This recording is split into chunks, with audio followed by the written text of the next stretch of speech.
পররাষ্ট্র প্রতিমন্ত্রী শামা ওবায়েদ বলেছে ভারতকে 12বার চিঠি দিয়েছে তারা পুশিন বন্ধ করার জন্য। এটা আবার কালের কণ্ঠে শিরোনাম হিসাবে আমি দেখলাম। 24-এর জঙ্গি কোয়ালিশনের শরিকরা, সেই জুলাই জঙ্গি, ইউনূসের ডাকাত বাহিনী, বর্তমানে তারেক রহমানের সরকার, এরা একের পর এক ভারতের কাছে চিঠি দিচ্ছে। এটাকে তারা নাম দিয়েছে চোখে চোখ রেখে কথা বলা। কিভাবে তারা নিজেরা ভারতের কাছে একের পর এক হাস্যকর হচ্ছে, পুরো বিষয়টা কিভাবে তাৎপর্যহীন এবং অন্তঃসার শূন্য, আসুন সেটা একটু আমরা আলোচনা করি। তার আগে শামা ওবায়েদ সম্পর্কে একটু মন্তব্য করতে চাই। দেখুন, বাংলাদেশে বদরুদ্দোজা চৌধুরীর পরে আমরা কিন্তু আর পররাষ্ট্র মন্ত্রণালয়ে একটা বলিষ্ঠ মন্ত্রী পাই নাই, যিনি সত্যিকার অর্থে এই মন্ত্রণালয়টাকে চালানোর যোগ্যতা রাখেন। এরশাদ সরকারের পতনের পর 1991 থেকে 96 পর্যন্ত মুস্তাফিজুর রহমান, কর্নেল মুস্তাফিজুর রহমান ছিলেন বিএনপির পররাষ্ট্র মন্ত্রী। আমি ওনাকে মোটামুটি এই যোগ্যতায় তৃতীয় স্থানে দেখি আর কি। তারপরে 1996 থেকে 2001 সাল পর্যন্ত প্রধানমন্ত্রী শেখ হাসিনা আব্দুস সামাদ আজাদ সাহেবকে পররাষ্ট্রমন্ত্রী করেছিলেন।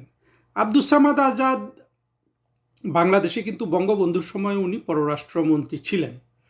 ওনার ঠিক কূটনৈতিক যোগ্যতা কতটুকু ছিল এই ব্যাপারে আমি বলতে পারবো না, ওই জিনিসটাতে আমি যাচ্ছিও না। কিন্তু মন্ত্রণালয়ে যেহেতু আগে তিনি একবার কাজ করেছেন, ওনার মন্ত্রণালয় সম্পর্কে ধারণা ছিল। আর একেবারে খুব উঁচু পর্যায়ের রাজনৈতিক বিচক্ষণতা ছিল এবং সরকারের মধ্যে ওনার যথেষ্ট ওজন ছিল। এই প্রতিটা জিনিস কিন্তু তখনকার পররাষ্ট্র মন্ত্রণালয়ের পরিচালনায় কাজে লেগেছে। আপনারা জানেন যে 1996 সালে তো প্রধানমন্ত্রী শেখ হাসিনা আসার পরপরই ভারতের সাথে গঙ্গার পানি বন্টন চুক্তি করলেন 30 বছরের জন্য। শুধু শেখ হাসিনার এই সাফল্যটার জন্য কিন্তু শেখ হাসিনাকে বাংলাদেশের অন্যান্য সরকার প্রধানগুলোর আমরা যে অযোগ্যতা দেখি, নাম বলা লাগবে না, আপনারা জানেন। এই শুধু এতটুকুন সাফল্যের জন্য কিন্তু বাংলাদেশের মানুষ যদি আলোকিত, বুদ্ধিমান, নিজের ভালো বুঝতো, শেখ হাসিনাকে আমরণ প্রধানমন্ত্রী ঘোষণা করে দিত। হাসছেন আপনারা, হয়তো কেউ বলছে বাবা এত না, আসলে তা না। আপনারা যদি বিষয়টা দেখেন ভেবে যে আমরা আমাদের পক্ষে ভারতের সাথে শক্ত জায়গা থেকে সম্পর্ক মেনটেন করা কতটা কঠিন, সেখানে শেখ হাসিনা কিভাবে এটা অর্জন করলেন, আপনারা যদি ওই জায়গা থেকে দেখেন তাহলে আপনারা আমার সাথে একমত হবেন।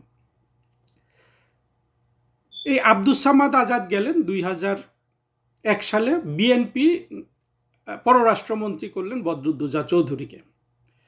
বদরুদ্দোজা চৌধুরী যথেষ্ট স্মার্ট।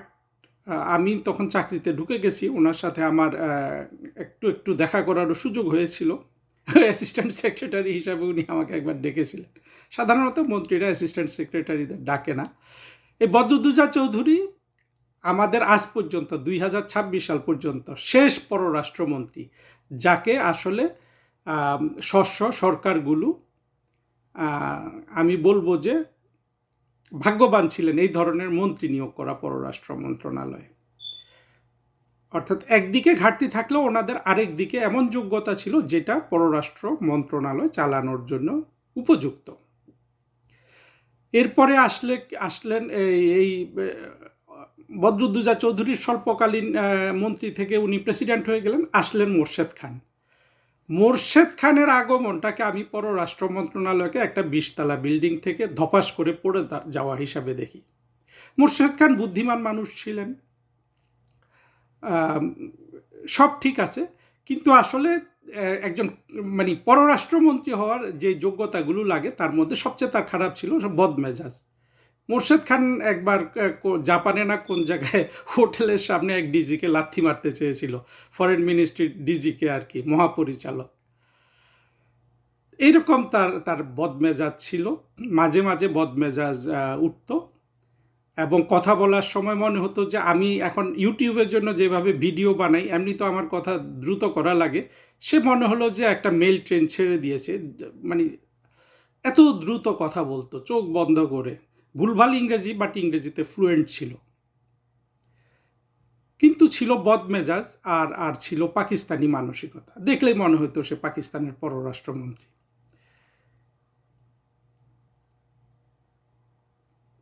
মোর্শেদ খানের পরে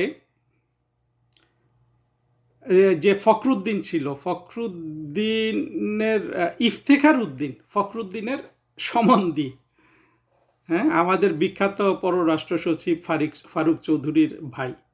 এই ফখরুদ্দিন হলো একটা অতি স্বার্থপর, বাংলাদেশে যেসব মানুষ স্বার্থপরতায় চূড়ান্ত, অর্থাৎ শুধু নিজের, অর্থাৎ সরকারি পদ পদবীকে নিজের ভাগ্যের জন্য, নিজের তরক্কির জন্য, নিজের অর্থ রোজগারের জন্য, নিজের আনন্দের জন্য ব্যবহার করে, এই ইফতেখার ছিল সেই রকম একটা লোক।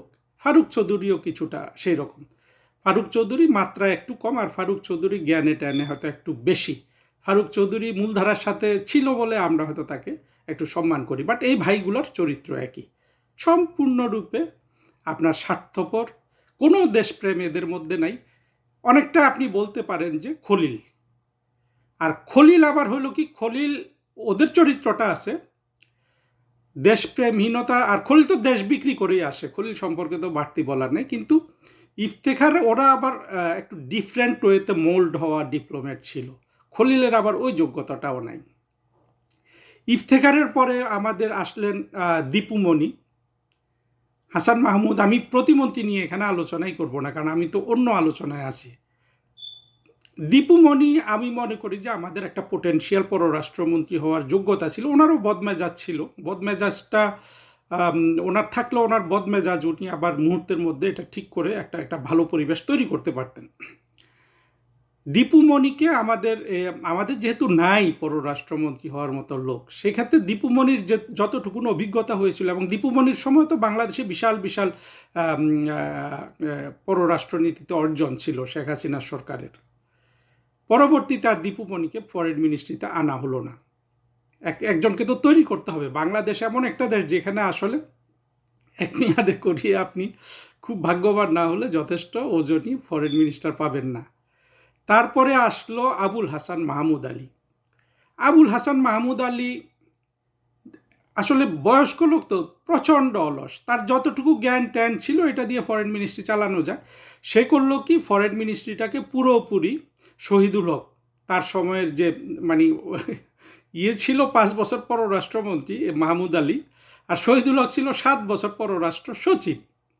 শহীদুল হক কিভাবে যেন প্রধানমন্ত্রীকে খুবই খুশি করতে পারছে, এটা ধরে নিচ্ছি, কারণ না হলে তো 7 বছর কেউ পররাষ্ট্র সচিব থাকে না। এই শহীদুল হক পরতে ওই দিল্লিতে এখন যে হাই কমিশনার আছে রিয়াজ হামিদুল্লাহ, একেবারে আপনার হাটহাজারি এবং জামাত দুইটাকে ব্ল্যান্ড করলে যেভাবে একটা মানুষ হয়, রিয়াজ হামিদুল্লাহ হলো সেই রকম একটা মানুষ। এর সাথে যদি আপনি আবার কিছু গান বাজনাও জুড়ে দেন সেটাও হয়, মানে সব আছে আর কি এক ব্যক্তির মধ্যে, কিন্তু মূলত চরম ইসলামিক মৌলবাদী। এই রিয়াজ কিন্তু তখন পররাষ্ট্র মন্ত্রণালয়টা চালাতো। শহীদুল হক বেবি সিটিং করতো ওই অলস মাহমুদ আলীকে, বেচারা কোনায় কানায় বসে থাকতো, মানে পাইলেই ঘুমিয়ে যেত। যে কাজ করবে না তাকে আমি জানি না কেন পররাষ্ট্রমন্ত্রী বানানো হয়, যার কাজ করার মতো মানে দৈহিক সক্ষমতা নাই। হ্যাঁ, সম্প্রতি আমরা একটা জিনিস সবাই পড়েছেন যে আমাদের আব্দুল মোমেন সাহেব পররাষ্ট্রমন্ত্রী, উনি লিখেছেন না যে কিভাবে এই লিখেছেন কি সেটা আমি পড়ি নাই, ওনার একটা ইন্টারভিউ ইয়ের সাথে তৌফিক মারুফের সাথে যেটা দিয়েছেন, তো অনেক তথ্য তো দিয়েছেন ওইখানে, যে ওই সময়ে মাহমুদ আলী হতে চায় নাই, খলিল যে পোস্টে গেছে জাতিসংঘের সাধারণ পরিষদের প্রেসিডেন্ট, সেখানে মাহমুদ আলী যেতে চায়নি। আসলে তো মাহমুদ আলী অলস, সে কেন কষ্ট করবে। যাই হোক, মাহমুদ আলীর পরে মোমেন সাহেব আসলেন, অনেক সাম্প্রতিক, এনাদের আর নিয়ে কিছু বললাম না। তো কমন যেটা আমি বলছি সেটা হলো যে বদরুদ্দোজা চৌধুরী ছিল পররাষ্ট্র মন্ত্রণালয়ের জন্য সব দিক থেকে আপনার ওজনদার, ক্যাপেবল, এরকম একটা মিনিস্ট্রিকে ম্যানেজ করতে পারে সেই পররাষ্ট্রমন্ত্রী। তারপরে একজনেরও সেই যোগ্যতা ছিল না। দীপুমণির হতো, যদি দীপুমণিকে আমরা এই কাজে রাখতাম। অনেক দেশে দেখবেন কাউকে কাউকে 20 বছর পররাষ্ট্রমন্ত্রী করে, সমস্যা তো নাই। আমার দরকার এখানে দক্ষতা, যোগ্যতা এবং মন্ত্রণালয় চালানোর আপনার ক্যাপাসিটি। এগুলো তো ফরেন মিনিস্ট্রিতে আপনি কোনোভাবেই কম্প্রোমাইজ করতে পারেন না। কিন্তু দুর্ভাগ্যের বিষয় আমাদের বিএনপি বলেন, আওয়ামী লীগ বলেন, সবাই এইটা করে। আর বর্তমানে তো এটাকে একেবারে হাস্যকর একটা পরিস্থিতি। তারেক রহমানের সময় এই শামা ওবায়দ এই মেয়েটাকে দেখে আমি আসলে মানে করুণা বোধ করি। এরা দেখলাম যে ওই দিন পররাষ্ট্র মন্ত্রণালয়ের কাগজের নাম লিখেছে পররাষ্ট্রমন্ত্রী, প্রতিমন্ত্রী, তারপরে পররাষ্ট্র বিষয়ক উপদেষ্টা, কাগজে সিরিয়ালে লিখেছে। আর বসার সময় দেখলাম যে শামা ওবায়দের আগে গিয়ে ওই হুমায়ুন কবির উপদেষ্টা বসে গেছে। অর্থাৎ কাগজে লেখে ফরেন মিনিস্ট্রির অফিসাররা তো হয়তো বুঝাইছে শামা ওবায়দকে যে ম্যাডাম আপনি মন্ত্রী, প্রতিমন্ত্রী, আপনি 2 নম্বরে, এগুলা বলে কাগজ তো অফিসাররা লিখে দিয়েছে।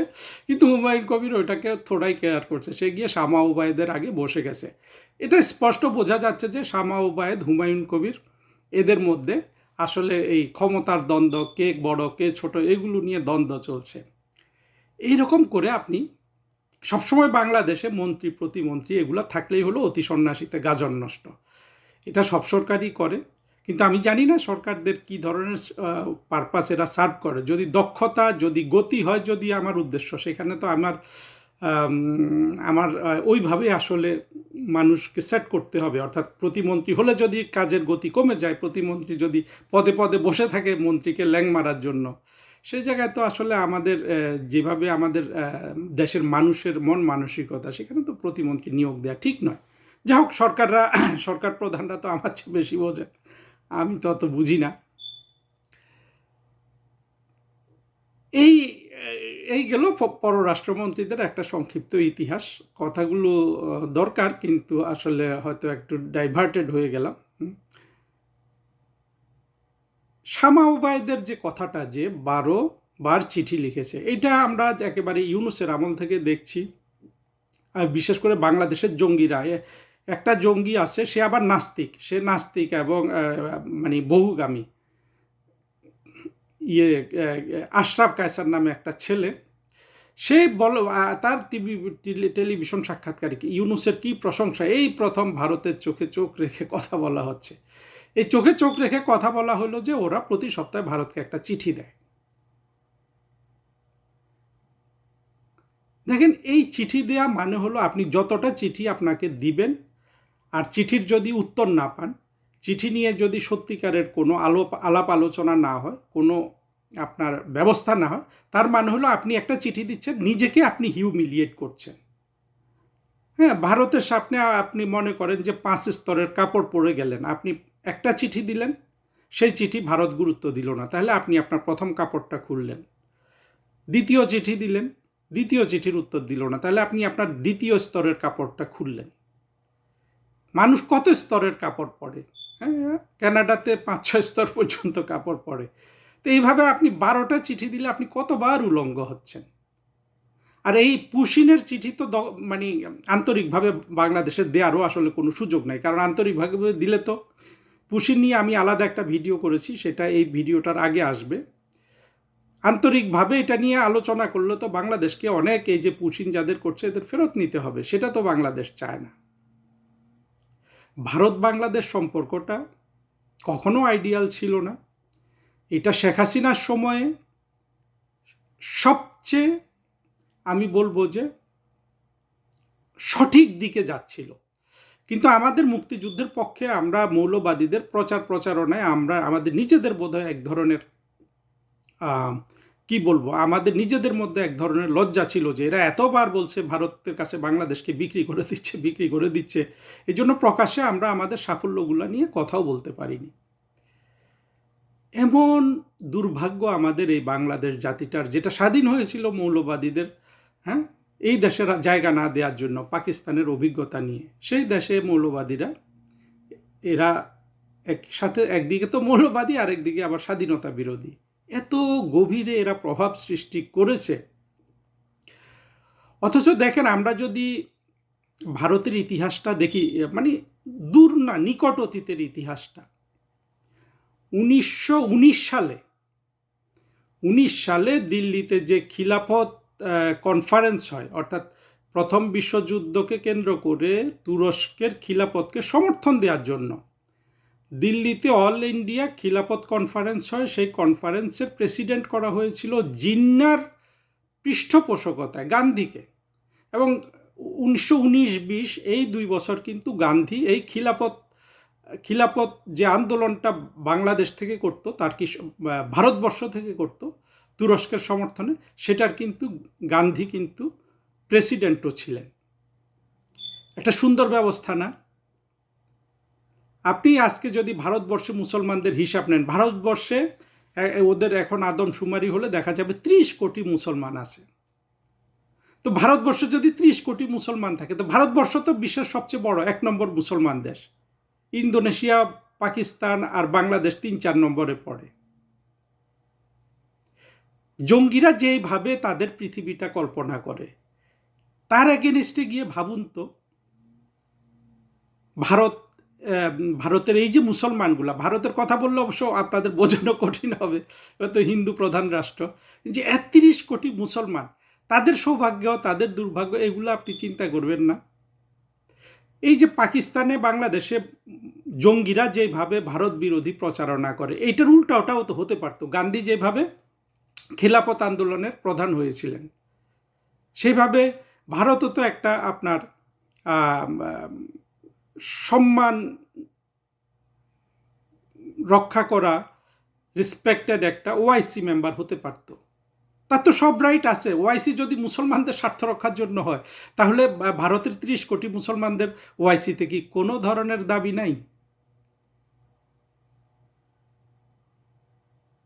আমি জানি আপনারা এই চিন্তাগুলো করতে পারেন না, কারণ হলো আমাদের তো চিন্তার দন্য মানে চিন্তার দন্য একদিক থেকে আছে, অন্য দিক থেকে হলো চিন্তাগুলো সব আমাদের কিন্তু আপনার এই কাজী ইব্রাহিম, মামুনুল হক, সলিমুল্লাহ, ফরহাদ মজার, এরা আমাদের চিন্তার জগৎটাকে আপনার দখল করে ফেলেছে।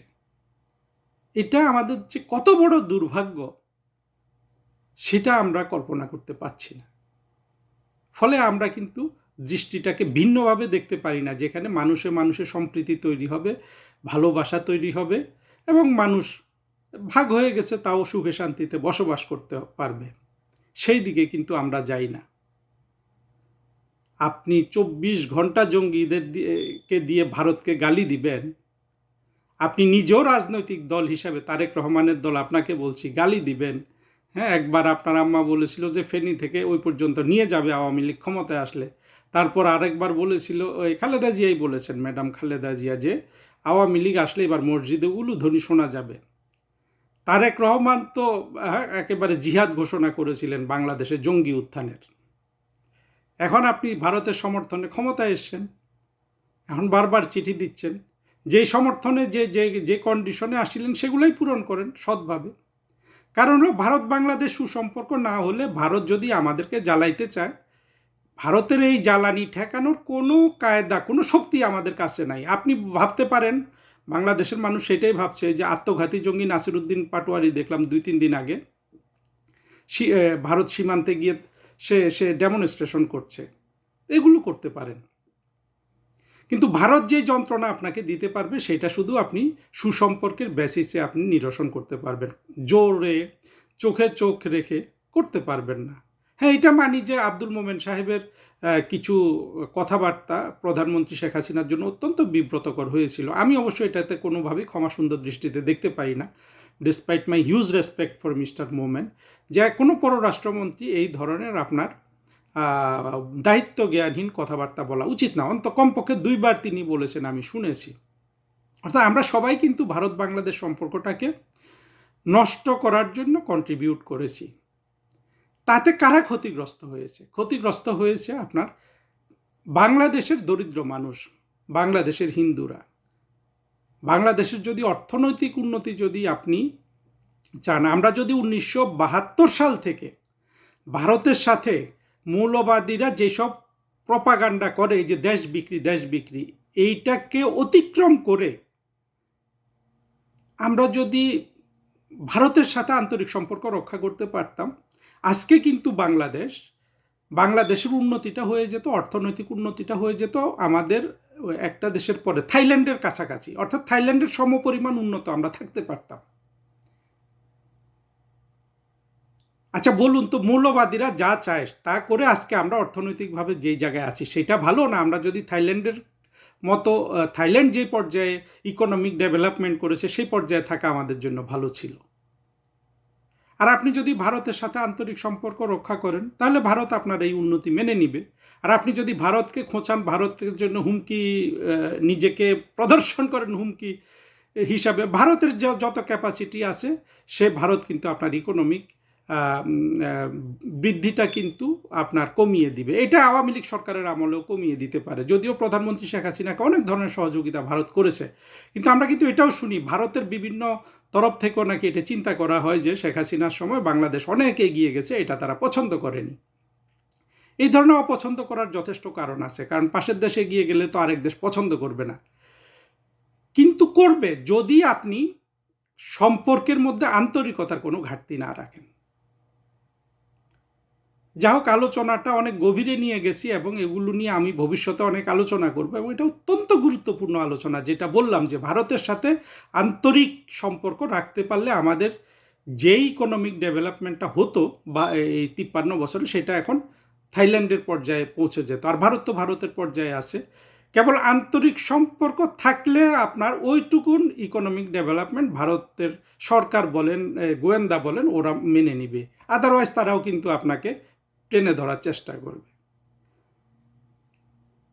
তাহলে মূল কথাটা কি দাঁড়ায়? মূল কথাটা হলো আমাদের স্বাধীনতা বিরোধী জঙ্গিরা, মৌলবাদীরা এবং ভারত বিরোধিতাকে পুঁজি করে যারা রাজনীতি করেছে, সেই বিএনপি সহ সবাই ভারত বাংলাদেশ সম্পর্ক তো নষ্ট করেছেই, একই সাথে কিন্তু বাংলাদেশের অর্থনৈতিক অগ্রগতিটাকেও তারা যথেষ্ট পিছনে টেনে ধরে রেখেছে, যেটা অনেক কষ্টে শেখ হাসিনা চালিয়ে নিয়ে যাচ্ছিলেন।